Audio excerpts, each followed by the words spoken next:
everyone, I'm George Hanson, the Mouthpiece.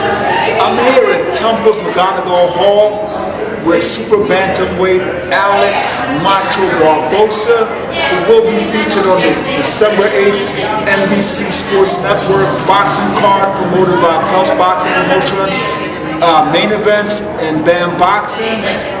It's so intriguing because Alex is fighting at Temple, and he's a Temple grad. Alex, how do you feel about fighting in your hometown and fighting on the campus of the school you graduated? It's like a homecoming all over again. You know, to be able to actually, 1 year after turning pro, be able to fight at a place that I feel like I learned so many of the values necessary to actually succeed in boxing. I learned them here at Temple. You know, and to be able to be back here on such a big card, honestly, with Brian Jennings and Tion Kennedy, it's like 10 fights, I believe, something of the sort. To be able to be back here, it's, like I said, it's like a dream come true almost. Like I've dreamt of this while running down, you know, right down here to the Art Museum, you know, right up and down Broad. So it's a good feeling. You're a boxer and a scholar. How were you able to balance both going to Temple University and boxing? I actually started boxing after going to college. I finished my school, and then at the same time, my younger brother, who's now my trainer, Jesus Barbosa, he was beginning his professional career. So I got to actually learn the sport from the sidelines first. Learn all the business side, the aspects, a lot of the little intricacies of boxing first. And then just spending all that time in a gym, I became intrigued by it. I started training at first just to stay in better shape. Then it became something that I actually wanted to pursue. I wanted to actually fight. Why boxing? Such a violent sport. You graduated from Temple with a degree in criminal justice. You could have gone to law school, but you decided to go into boxing. Why? Well, I believe that whatever it is that you do in life, you have to love doing it in order to be successful at it. And, you know, yeah, I had the degree, and I had learned so many things, you know, and I did want to apply the degree, and I did. I worked as a case manager for Congresso. Okay. So I was actively using my degree, but my heart wasn't into it. And the moment that I identified that my heart wasn't into it, I realized where I always wanted to be. I always wanted to be in a boxing gym. I always wanted to be working out. I always wanted to be sparring, learning something, watching film. And just that excitement, that joy was something that made me decide that I wanted to fight. And yeah, I knew it was going to be hard. My father had always been involved with boxing for 40 some odd years. And so he let me know exactly how difficult it would be. Like the mountain, the journey, it's very difficult, you know. But that was a challenge I wanted to take, and I felt like I could excel, succeed. I've been around you, seen you at the fights, been in over at Shooter's Gym. You're a pretty humble guy. Sharp dresser. How did you get the moniker Macho Barbosa? Well, at first, actually, to give credit where credit's due, it's actually David Feldman and Angelo Cataldi. Okay. Now, I think because of my Puerto Rican descent. Okay. He just tied it together and said, "Oh, it's Macho." And then I came downstairs from actually doing the Angelo Cataldi show, and my father was in the car, and he said, "You know what? I like that." Mm-hmm. And so at first I wasn't too sure on it, and then Macho became it.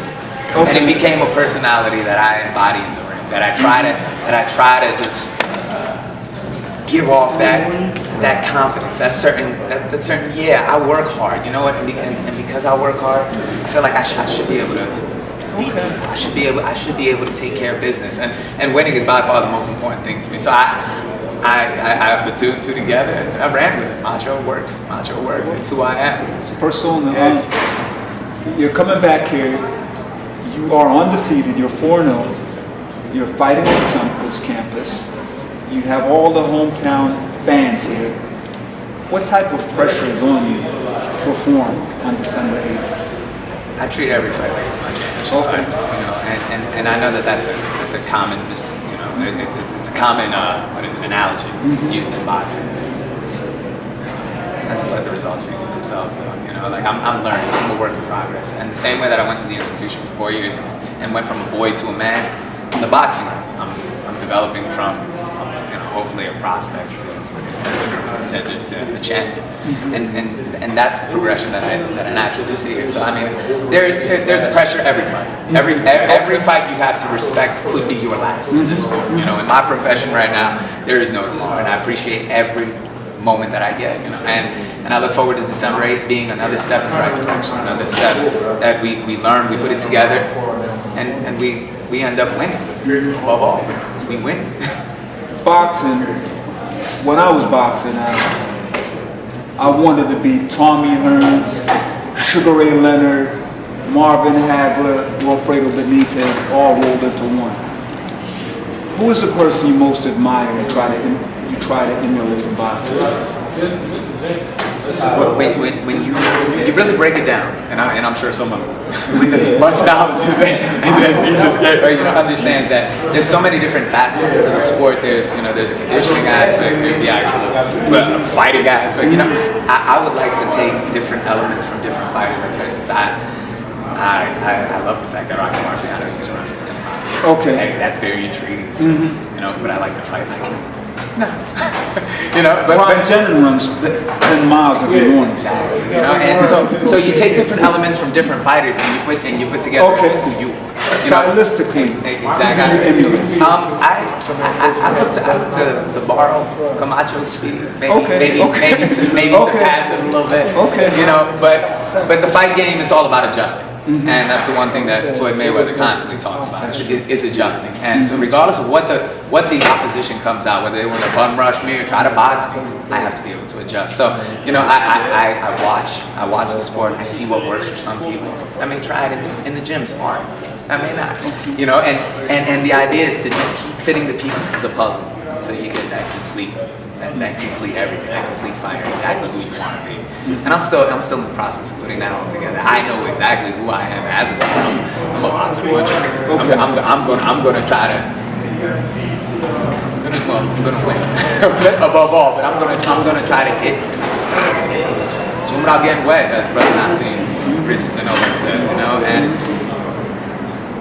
I believe that's what the sport really comes down to. You're absolutely right. In wrapping up, we're on Temple's campus.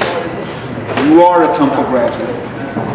What do you want to, look into the camera and tell me what you want to tell your Philly fans and all these Temple students, what do you want to tell them to get them in this building on December 8th? Well, on December 8th, we come home, you know, and just because we're all a team here.